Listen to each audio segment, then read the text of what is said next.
जय हिंद दोस्तों। जैसा कि हम लोग नाउन पढ़ लिए थे, अब हम लोग पढ़ेंगे प्रोनाउन। नाउन को पढ़ लिए थे, अब नंबर है प्रोनाउन का। अब हम लोग ये पहले समझेंगे कि प्रोनाउन है क्या। जैसे अब यहाँ अगर इसको हम प्रो को हटा दें, अगर हम इसको केवल लें तो ये हमको नाउन ही दिख रहा है। तो इसका मतलब क्या होगा? तो इसका मतलब प्रोनाउन का मतलब होता है सर्वनाम। सर्वनाम। अब सर्वनाम कैसे क्या समझेंगे हम लोग कि सर्वनाम क्या है, कैसे क्या है। तो आइए हम लोग देखते हैं। इसका पहले इसका डिफिनेशन देखते हैं कि संज्ञा के स्थान पर प्रयुक्त होने वाले शब्दों को, इसका जो डिफिनेशन होगा, परिभाषा होगा, इसका परिभाषा भैया ये होगा कि संज्ञा के स्थान पर, अब जैसे नाउन हम कह सकते हैं, नाउन के स्थान पर। नाउन क्या है? Noun is the name of person, place और थिंग्स। मतलब किसी वस्तु, व्यक्ति, स्थान के नाम का जहाँ बोध होता हो उसे हम संज्ञा कहते हैं। अब नाउन जो है हमारा, वो सब्जेक्ट भी हो सकता है और ऑब्जेक्ट भी हो सकता है। ये ध्यान दीजिएगा, यहाँ हमको ये ध्यान देना है। जैसे हम देख लेते हैं, जैसे राम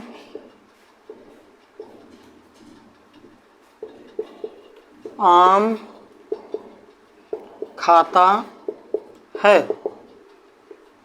अब यहाँ जो राम है वो तो नाउन है, नाउन के रूप में ये सब्जेक्ट आया है, ये नाउन के रूप में ये सब्जेक्ट हो गया है। ठीक, ये हमारा वर्ब हो गया है।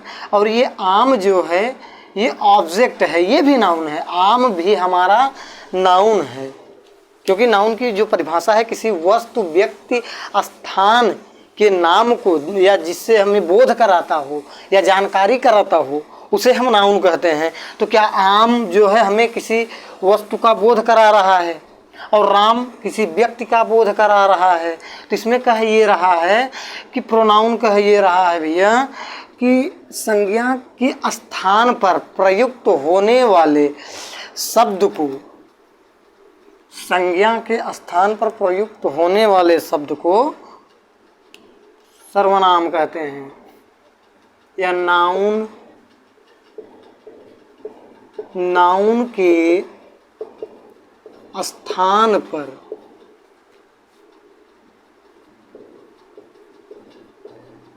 प्रयुक्त होने वाले शब्द को सर्वनाम कहते हैं। सर्वनाम या प्रोनाउन कह सकते हैं। प्रोनाउन कहते हैं। अब भैया हमको यहाँ ये देखना है कि नाउन के स्थान पर प्रयुक्त होने वाले शब्दों को, प्रयुक्त होने वाले शब्दों को सर्वनाम कहते हैं। अब जैसे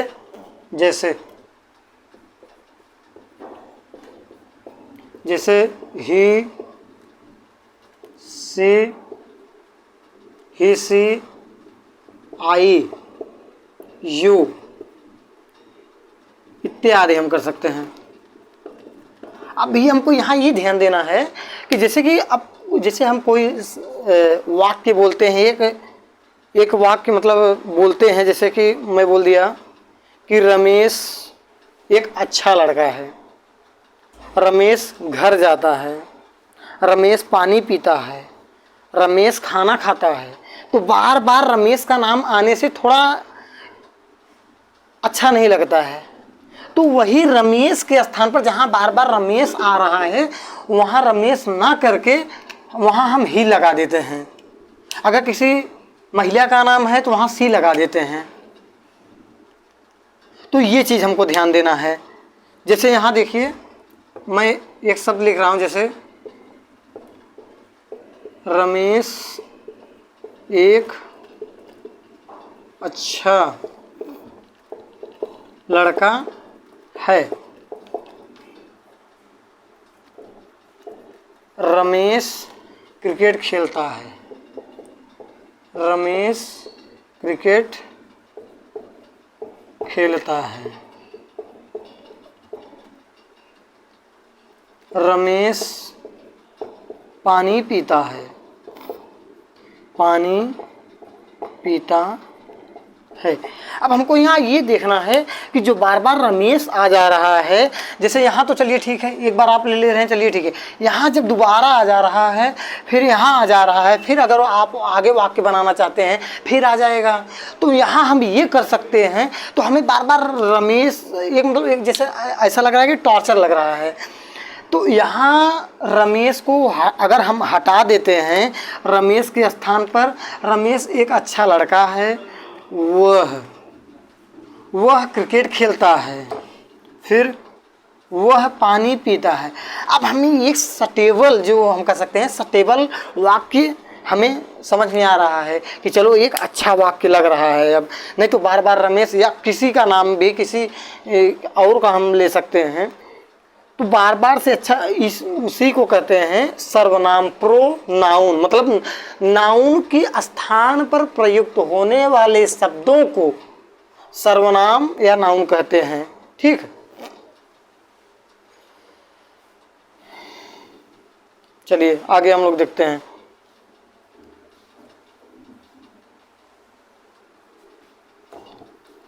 अब इसमें मेन काम इसका यही होता है कि किसी जैसे बार बार रमेश जो आता है या कोई और वाक्य आता है, उसको हटाने के लिए और शब्दों का प्रयोग किया जाता है।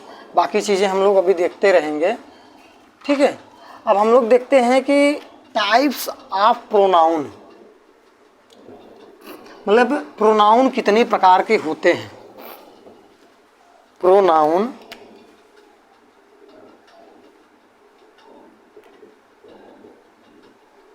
Types of pronoun,